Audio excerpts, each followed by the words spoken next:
Picture a quiet family lunch in a small Australian town where a homemade beef Wellington harbors a lethal secret. One bite and 3 lives are lost, sparking a mystery that captivates the globe. Welcome to Crime Lab Chronicles, where forensic science peels back the layers of deception in Erin Patterson's mushroom murder trial, a chilling tale of domestic betrayal and deadly precision.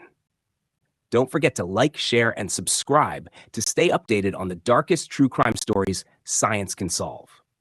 In July 2023, Erin Patterson, a 50-year-old Australian woman, served a meal that would become infamous. Her beef Wellington, laced with toxic death cap mushrooms, killed 3 of her estranged husband's relatives and nearly claimed a 4th.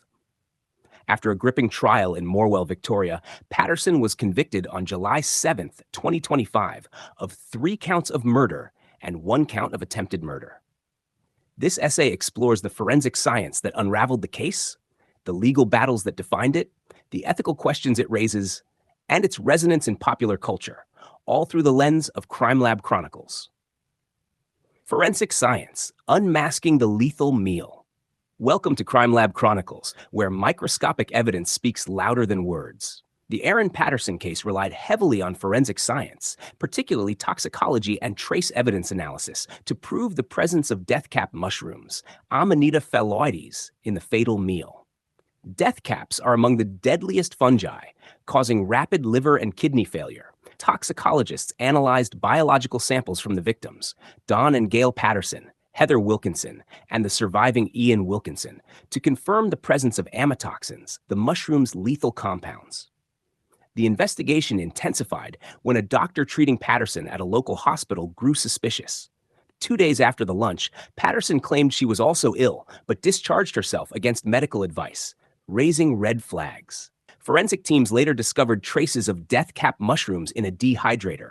Patterson admitted to buying and discarding, with her fingerprints on it. This evidence was pivotal, as her claim of purchasing dried mushrooms from an unverifiable source could not be substantiated. Forensic pathology further solidified the case. Autopsies showed organ damage consistent with amatoxin poisoning, ruling out accidental contamination or natural causes. Strict chain of custody protocols ensured the integrity of stomach contents and tissue samples. Additionally, analysis of Patterson's home found no evidence of foraged mushrooms nearby, undermining her defense that the poisoning was accidental. Digital forensics added another layer. Investigators traced Patterson's phone to a location known for death cap mushrooms on the same day she purchased the dehydrator. Social media messages revealed her frustration with her in-laws, hinting at a motive tied to financial and personal disputes. These forensic elements, toxicology, trace evidence, and digital clues, constructed a compelling case of intentional poisoning, dismantling Patterson's narrative of a tragic mistake. The trial, a clash of truth and deception.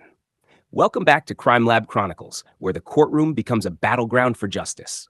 The 9-week trial in Morwell, presided over by Justice Christopher Beale, gripped Australia and beyond. Patterson pleaded not guilty to murdering Don and Gail Patterson, both 70, Heather Wilkinson, 66, and attempting to murder Ian Wilkinson, 68, who survived after weeks in intensive care. The prosecution argued Patterson executed 4 calculated deceptions: fabricating a cancer diagnosis to lure guests, poisoning the beef Wellington, feigning illness, and covering her tracks. The prosecution's case leaned on forensic evidence and witness testimony. Over 50 witnesses, including Ian Wilkinson, described Patterson serving the meal on distinct gray plates for the victims, while she used a smaller tan plate, suggesting she avoided the poisoned dish. Her son testified about tensions with her estranged husband, Simon Patterson, who was invited but did not attend. Patterson's 8-day testimony was riddled with inconsistencies, such as her claim of buying mushrooms from an untraceable source, and her admission to lying about a cancer diagnosis to hide weight loss surgery. The defense argued the deaths were accidental, resulting from Patterson's attempt to enhance the meal with foraged mushrooms.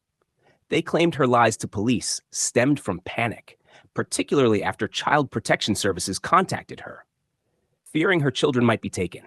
However, after 7 days of deliberation, the jury found the prosecution's evidence, bolstered by forensics, met the beyond reasonable doubt standard, On July 7, 2025, Patterson was convicted, showing no emotion as the verdicts were read. She faces life in prison, with sentencing set for August. Ethical challenges and systemic concerns.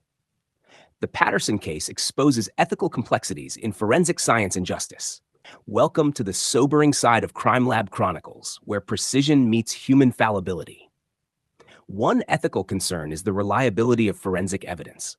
While toxicology and trace analysis were robust, the case relied heavily on circumstantial evidence, like Patterson's behavior and digital records, alongside forensics. This highlights the risk of over-reliance on scientific testimony, especially when public perception is shaped by sensationalized media. Bias in investigations is another issue.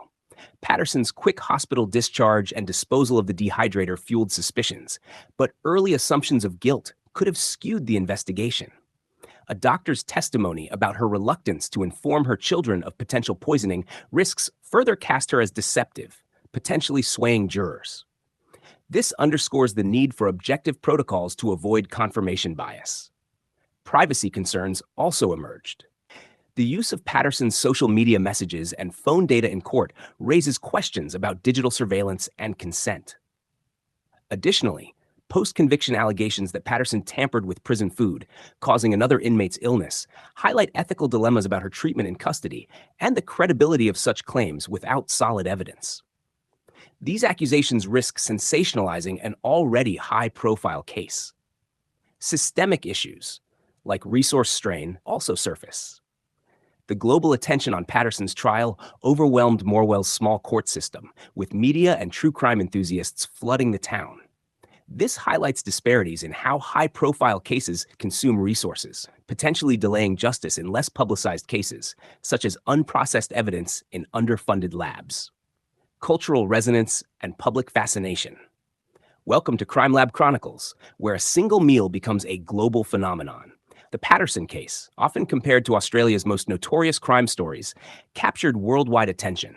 News outlets dubbed it a tale of fungi fatale, with headlines emphasizing its shocking domestic twist. The trial spawned podcasts, documentaries, and true crime analyses, reflecting society's obsession with crimes hidden in everyday settings. The case's allure lies in its blend of the ordinary and the horrific, a family lunch turned deadly. Patterson, a former accountant and air traffic controller, and mother of two, seemed an unlikely killer. Yet, her strained relationship with Simon Patterson and financial disputes with her in-laws provided a motive that resonated with themes of betrayal. Public discussions reflected polarized views, with some dismissing her testimony as unconvincing and others speculating about her motives, though such opinions lack definitive evidence. The case also sparked debates about gender and crime. Some portrayed Patterson as a calculating black widow, while others cautioned against linking the case to broader issues like domestic violence without clear motive evidence. This tension shows how high-profile cases can fuel cultural narratives, often oversimplifying complex truths. Conclusion: a legacy of questions. The Erin Patterson case, as explored in Crime Lab Chronicles, showcases forensic science's power to uncover truth and its limits in delivering justice. Toxicology, trace evidence, and digital forensics built a damning case, yet ethical challenges, bias, privacy, and media influence remind us that science operates within human systems. The trial's global impact reflects our fascination with true crime, but it also calls for reflection on balancing justice with spectacle. Patterson's conviction closes one chapter, but questions persist. Was her motive purely personal, or did deeper psychological factors play a role? Will her appeal, possible within 28 days of sentencing, challenge the verdict? As we exit Crime Lab Chronicles, the case remains a haunting reminder of how a single meal can unravel lives and captivate the world. If you found this case compelling, like, share, and subscribe so you never miss the next story where forensic science reveals the truth behind the crime.